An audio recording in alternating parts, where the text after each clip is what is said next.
தேவனே, இன்று என்னை உருமாற்றும். ஏப்ரல் மாதம் 19ஆம் தேதி. இடரலற்ற பாதுகாப்பு.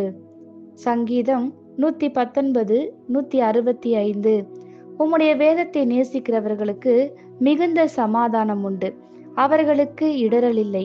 வாசிக்க வேண்டிய பகுதி 2 பேதுரு 1ஆம் அதிகாரம் 3 முதல் 11 வரை.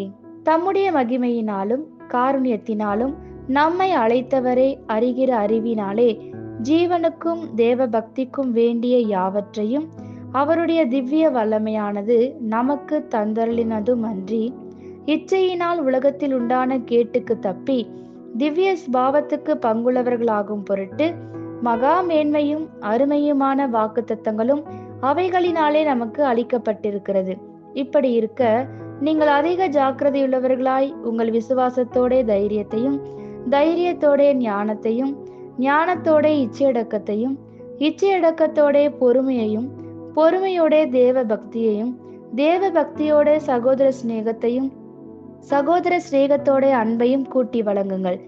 இவைகள் உங்களுக்கு உண்டாயிருந்து பெருகினால் உங்களை நம்முடைய கர்த்தராகிய இயேசு கிறிஸ்துவை அறிகிற அறிவிலே வீணரும் கனியற்றவர்களுமாய் இருக்க ஒட்டாது. இவைகள் இல்லாதவன் எவனோ அவன் முன் செய்த பாவங்களற தான் சுத்திகரிக்கப்பட்டதை மறந்து கண் சொருகி போன குருடனாயிருக்கிறான். ஆகையால் சகோதரரே, உங்கள் அழைப்பையும் தெரிந்து கொள்ளுதலையும் உறுதியாக்கும்படி ஜாக்கிரதையாயிருங்கள். இவைகளை செய்தால் நீங்கள் ஒரு காலும் இடறி விழுவதில்லை. இவ்விதமாய் நம்முடைய கர்த்தரும் இரட்சகருமாகிய இயேசு கிறிஸ்துவினுடைய நித்திய ராஜ்யத்துக்குட்படும் பிரவேசம் உங்களுக்கு பரிபூரணமாய் அளிக்கப்படும். ஆமேன். அவர்களுக்கு இடரல் இல்லை. வசனத்தை நேசிக்கிறவர்களுக்கு அது எப்படிப்பட்ட பாதுகாப்பை வழங்குகிறது? அப்படிப்பட்ட சமாதானத்திற்கும் அப்பேற்பட்ட பாதுகாப்பிற்கும் காரணம் என்ன? அது வசனத்தின் வெளிப்படுத்தும் வல்லமை. வசனம் வெளிச்சம். அதன் பிரவேசம் நமக்கு வெளிச்சம் தருகிறது, நம்மை அறிவுள்ளவர்களாக்குகிறது. பிசாசின் தந்திரங்களை குறித்த அறியாமையை அது நீக்குகிறது. அதனால் அவன் தன் சகாக்களோடு நரகத்தின் மூலை முடுக்குகளில் நின்று பேசுவதை நாம் அறிகிறோம். நமக்கு எதிரான அவனுடைய எல்லா சதியையும் நாம் நாசம் செய்கிறோம். வேத வசனம் காலத்திற்கும் நித்தியத்திற்கும் அடுத்த ஒரு புத்தகம். வசனத்தோடு எந்த இருளும் இணைந்ததில்லை. அது சத்தியம் மற்றும் வெளிச்சத்தின் புத்தகம். வசனத்திற்கு கடந்த காலமும் நிகழ்காலமும் எதிர்காலமும் அத்துப்படி.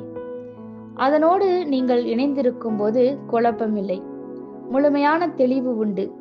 தாவீது பேசும் மிகுந்த சமாதானம் ஒரு உணர்ச்சி அல்ல, முழுமையான உண்மையை குறித்த நிச்சயம்.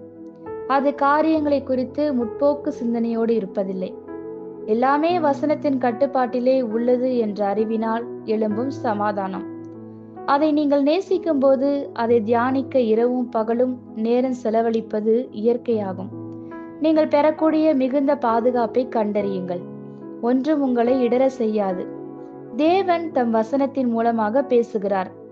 வசனத்தை நீங்கள் வாசிக்கும் போது உங்கள் சூழ்நிலைகளில் நீங்கள் எடுக்க வேண்டிய தீர்மானத்தையும் அது பேசி உறுதிப்படுத்தும் வரையும் காத்திருங்கள். வசனம் உங்கள் வழிகாட்டியாக இருக்கும்போது நீங்கள் தோல்வியடைய மாட்டீர்கள். ஆமேன்.